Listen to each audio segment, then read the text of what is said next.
About face, if you will, for President Trump.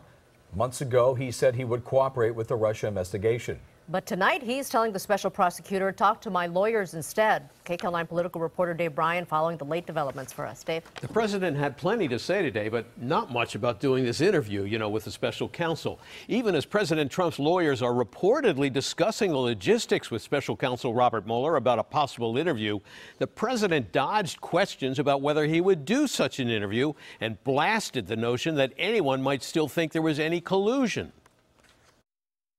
At a brief White House news conference with a visiting prime minister from Norway, President Trump danced around the question of whether he would commit to being interviewed by the special counsel as part of the investigation into whether his campaign colluded with Russia to influence the outcome of the 2016 presidential election.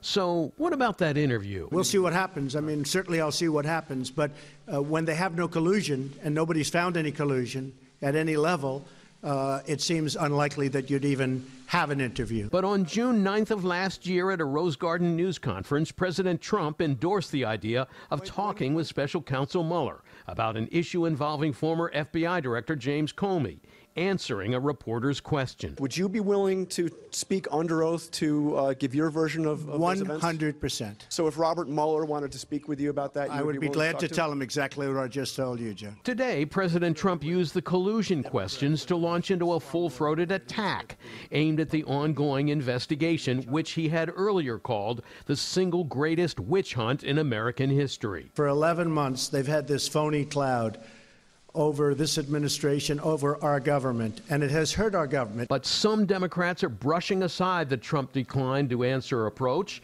telling CNN's Wolf Blitzer it's not entirely Trump's decision to make. Well, I think the president has to testify. He's got to tell his story. I'm just not sure that it's going to be believable. This story seems to have new layers that get unpeeled every single week, and I think at some point Trump is going to have to go under oath. Earlier in the day, President Trump ripped California's senior senator, whom he called Sneaky Dianne Feinstein, who had publicly released the testimony about a controversial dossier linking Trump to Russia.